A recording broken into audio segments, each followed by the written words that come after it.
Bismillahirrahmanirrahim. Assalamu alaikum wa rahmatullahi wa barakatuhu to all of you. I hope that you all will be fine. Dear viewers, as you know that in the previous lecture we have completed our unit. That was the man and his camel. Today we are going to discuss its exercise. So for that purpose, you'll have to open your books from page number 145. Page number 145. Open your books from page number 145. After that, take a pen or pencil in your hand. You'll have to write few things on your books too. That will obviously help you. So in the exercise, the first thing that is written in front of you, that is moral. यानी कि नतीजा इसका क्या है. जो हमने पूरी कहानी पढ़ी थी आदमी और उसका ऊंट, तो इसका नतीजा क्या है. Give someone an inch and they'll take a mile. Give someone an inch, कि किसी को आप, वैसे अब अगर वर्ड वाइज जाएं तुम्हारे पास ये बन रहा है कि आप किसी को 1 इंच जगह दें, ठीक है, and they'll take a mile, और वो क्या कर लेंगे, उससे मील जगह बना लेंगे, ठीक है, यानी कि कब्जा करते करते 1 मील उस पर अपना कब्जा कर लेंगे. लेकिन यहां पर हमारे पास इससे मुराद क्या है, गिव समवन एन इंच, कि अगर आप किसी को थोड़ा सा मकाम देंगे, and they'll take a mile, तो वो अपने आप को कुछ समझने लग जाते हैं, ठीक है, वो आपकी इम्पॉर्टेंस, आपकी रहमदिली, आपकी कंपैशनेट, आपकी मर्सीफुल जो होती है या मर्सी होती है, उसका नाजायज़ फ़ायदा उठाते हैं. So explicit meaning of the story. The word explicit means clear. Explicit means clear, यानी कि वाज़े. कहानी का एक्सप्लिसिट मीनिंग क्या है. You should be careful before you extend your hospitality to your guests. They can take undue advantage of your generosity and kindness.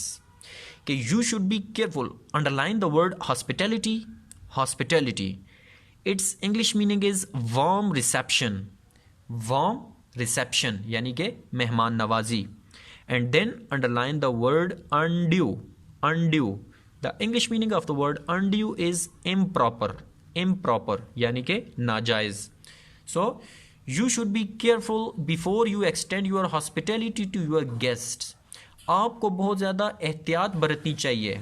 Before you extend your hospitality to your guests, जब आप अपने मेहमानों के साथ मेहमान नवाजी बरत रहे हो, ठीक है, अपने मेहमानों के साथ मेहमान नवाजी करने से पहले, मेहमान नवाजी बरतने से पहले आपको बहुत ज़्यादा एहतियात करनी चाहिए. They can take undue advantage of your generosity and kindness. वो आपकी सहावत और नरमी का नाजायज़ फ़ायदा उठा सकते हैं. वो आपकी सहावत और नरमी का नाजायज़ फ़ायदा उठा सकते हैं.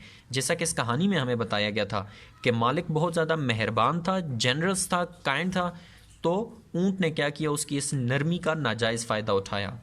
अब implied meaning of the story. Implied का मतलब होता है मफहूमी, ठीक है. So implied meaning of the story, कि इस कहानी का मफहूमी मतलब क्या है, इम्प्लाइड मीनिंग क्या है. When we let things slip into our lives.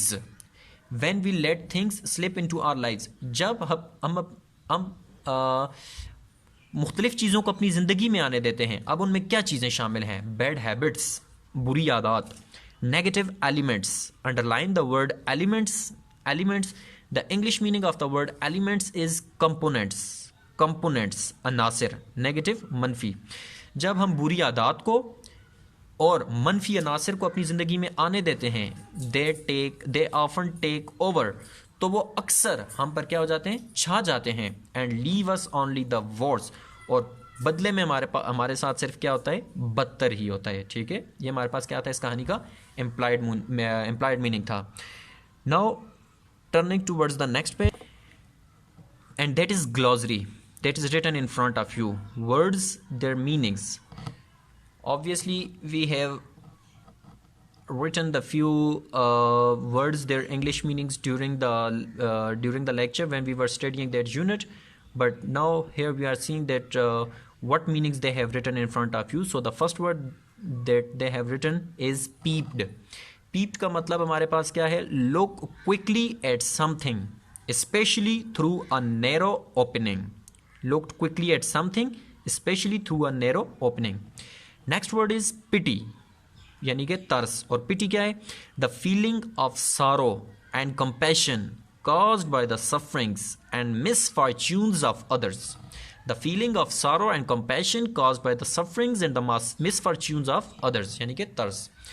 Next word is four legs. Four legs means front legs of a four-footed animal. ऐसा जानवर जिसकी 4 टांगें हों तो उसकी अगली 2 टांगों को क्या बोलते हैं? Four legs, यानी कि अगली टांगें.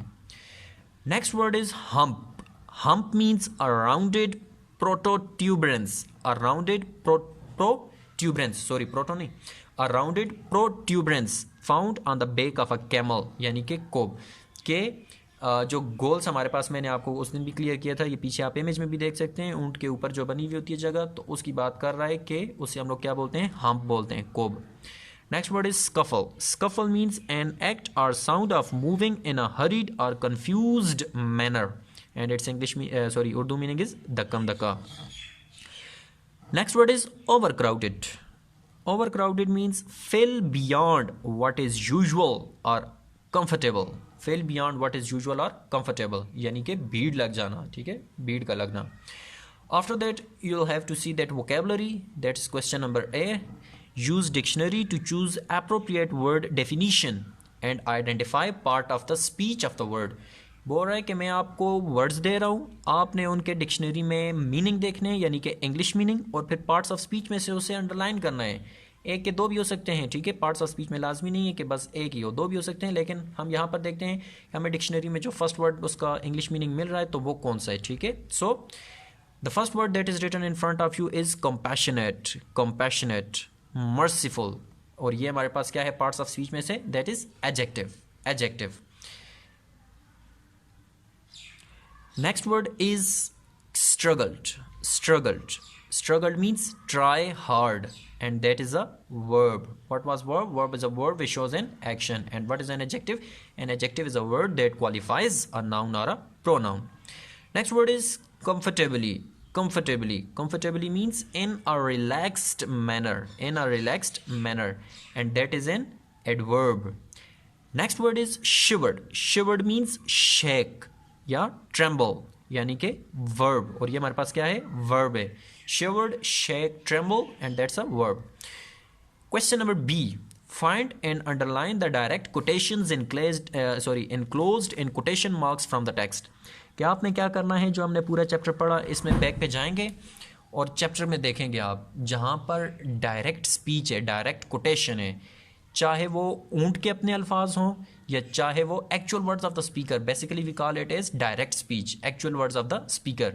सो चाहे वो ऊंट ने कुछ कहा हुआ है या उस आदमी के अल्फाज हैं जिनको इन्वर्टेड कामर्स में लिखा हुआ होगा, ठीक है, वो हमारे पास क्या होंगे? डायरेक्ट कोटेशंस होंगी. तो उनकी बात कर रहा है कि चैप्टर में पढ़ें और जो डायरेक्ट कोटेशंस हैं उनको आपने क्या करना है? अंडरलाइन करना है. फॉर एग्जाम्पल, ये पेज नंबर 144 पे मैं आपको एक ही एग्जांपल बता देता हूँ, बाकी रेस्ट ऑफ द एग्जांपल्स आप खुद इसमें सर्च करके लिखेंगे. जैसा कि ये आप देख सकते हैं, कोटेशन मार्क्स हैं, इन्वर्टेड कॉमास हैं, और इसमें क्या लिखा हुआ है? Master, my neck feels very cold, please let me put my neck inside your tent as well. ये हमारे पास क्या है? डायरेक्ट कोटेशन है, ठीक है. तो इसको आप लोगों ने क्या करना है? अंडरलाइन कर लेना है. इसी तरह पूरे चैप्टर को पढ़ना है, जो डायरेक्ट कोटेशंस होंगी उनको आपने क्या करना होगा? अंडरलाइन करना. And now moving towards the comprehension questions. Answer the following questions. And the first question that is written in front of you is, what is the author's purpose of writing this story? कि जो मुसन्निफ है उसका इस कहानी को लिखने का मकसद क्या है, उसने ये कहानी क्यों लिखी है? तो इसका आंसर क्या होगा? The author's purpose of writing this story is that we should be careful before extending our hospitality to our guests. कि जब हमें बहुत ज़्यादा एहतियात बरतनी चाहिए जब हम मेहमानों के साथ मेहमान नवाजी बरत रहे हों. They can take undue advantage of our generosity and kindness. वो हमारी नरमी और सहावत का नाजायज़ फ़ायदा उठा सकते हैं. लिहाजा हमें ख़बरदार करने के लिए, मैसेज कन्वे करने के लिए राइटर ने यह कहानी लिखी है. Next question is, who are the main characters of the story? इस कहानी के अहम किरदार कौन से हैं? ये वही क्वेश्चन है जो मैंने आपको प्रीवियस में कॉम्प्रीहेंशन क्वेश्चन में पूछा था और आपसे कहा था कि इसको आपने अपने माइंड में रखना है क्योंकि ये कॉम्प्रीहेंशन क्वेश्चन में पूछा जाएगा. सो ऑब्वियसली पूरी कहानी जिन दो मरकजी किरदारों के गिर्द घूम रही है वो क्या है, the man and his camel. The man and the camel are the main characters of the story. आदमी और ऊंट इस कहानी के अहम किरदार हैं, मरकजी किरदार हैं। Third question is which character do you like and why, कि इस पूरी कहानी में ऐसा कौन सा किरदार है जिसे आप बहुत ज़्यादा पसंद करते हैं और क्यों। ऑब्वियसली किरदार दो ही हैं, एक ऊंट और दूसरा आदमी, the man and his camel. So which character do you like and what's the reason behind that. I like the character of a man, मुझे इस कहानी में उस शख्स का किरदार पसंद है, मालिक का, because he show kindness and pitiness towards the poor camel, क्योंकि वो बेचारे ऊंट पर क्या करता है, मेहरबानी और शफकत का मुजाहरा करता है, तरस खाता है उस पर। पिटी का मतलब होता है तरस खाना, ठीक है, वो उस पर तरस खाता है। इस वजह से मुझे उस शख्स का किरदार बहुत ज़्यादा पसंद है।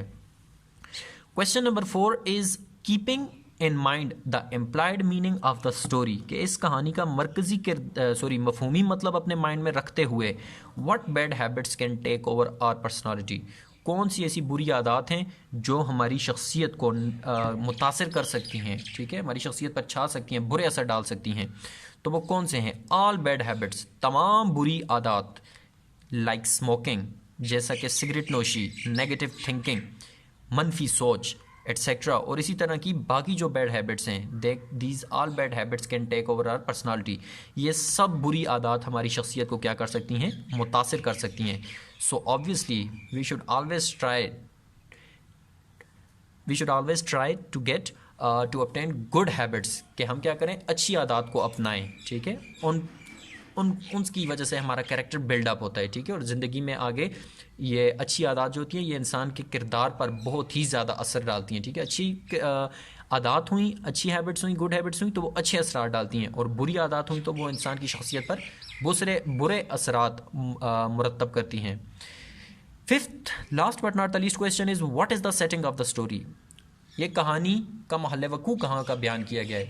So obviously we have already discuss that question and its answer will be that the setting of the story is in the desert, कि ये कहानी का महल वकू क्या है, डेजर्ट में बयान किया गया है, सहरा में। After that again open your books from page number 147 in the writing, write a story with the help of pictures, strips and speech bubbles। बोल रहा है कि तस्वीर को जहन में रखें, ठीक है, और साथ में स्पीच बबल्स 2-3 आप इसमें मुकालमे जो इन्होंने लिखे हुए हैं दरख्त और आदमी के दरमियान, तो इनको माइंड में रख के आपने क्या करना है, एक कहानी बनानी है। अब क्या है, फर्स्ट वन, बंदा जो है ये आता है जंगल में और ये अब दरख्त को क्या बोल रहा है, please give me a small branch, I need a handle for my x, मेहरबानी करके मुझे क्या करे, मुझे एक छोटी सी शाख दे दो, मुझे अपनी कुल्हाड़ी का दस्ता बनाने के लिए एक शाख की ज़रूरत है। The trees were good नेचर्ड and gave him one of their branches, दरख्त होते हैं ऑब्वियसली हमें ऑक्सीजन मुहैया करते हैं, तो उनकी बात कर रहा है कि दरख्त बड़े क्या थे, अच्छी आदत के मालिक थे, गुड नेचर थे, तो उन्होंने क्या किया, उसे दस्ता दे दिया, ठीक है, काटने की, शाख काटने की इजाज़त दे दी। My kindness was misplaced, I suffer for my own foolishness, बल्कि पहले ये पॉइंट कर लें, ठीक है। No sooner had the woodcutter fitted a new handle to his axe from the branch, जूं ही लकड़हारे ने अपनी कुल्हाड़ी के लिए उसकी शाख का एक दस्ता बना के फिट किया, नस्ब किया, he began to work on cutting down tree after tree, तो उसने दरख्तों को काटना क्या कर दिया, शुरू कर दिया। तो फिर दरख्त ने क्या बोला, माई काइंडनेस वॉज मिसप्लेस्ड, मेरी जो नरमी थी उसका नाजायज़ फ़ायदा उठाया गया। आई सफ़र फॉर माई ऑन फुलिशनेस, मुझे अपनी बेवकूफ़ी की ही वजह से क्या हो गया, मुश्किलात का सामना करना पड़ा। यानी कि इस छोटी सी कहानी में भी हमें वो एक सबक दे रहे हैं, वही बात जो पूरे चैप्टर में की गई थी कि इस बात का ख्याल रखा जाए कि हम किसी के साथ नरमी अगर बरत रहे हैं तो वो हमारी नरमी का नाजायज़ फ़ायदा ना उठाए। After that there is a grammar, direct and indirect speech, और ये ऐसा टॉपिक है जो कि आप लोग क्लास में जब आप आएंगे तो तब आपको समझाया जाएगा, ठीक है, ये वीडियोस पे नहीं समझा सकता, इसके लिए आपका सामने होना बहुत ज़्यादा ज़रूरी है डायरेक्ट एंड इनडायरेक्ट स्पीच के लिए। और अब बढ़ते हैं आपके होमवर्क की तरफ। आपका होमवर्क क्या है, आपका होमवर्क ये है कि आप जो वर्कशीट्स हैं इन पर ये जो वर्ड्स और मीनिंग्स लिखे हुए हैं, जहाँ पर आपने पहले से लिखे हुए थे तो ऑब्वियसली उसके नेक्स्ट पेज पे आपने ग्लॉसरी वर्ड्स मीनिंग्स की हेडिंग देनी है, और फिर ये वर्ड्स और इनके इंग्लिश मीनिंग्स आपने क्या करने हैं, उन पर लिख लेने हैं। ठीक है, आई होप सो कि एक्सरसाइज भी आपको क्लियर होगी। अगर फिर भी आपको कोई कन्फ्यूजन हो तो आप पूछ सकते हैं। Thanks and have a nice day.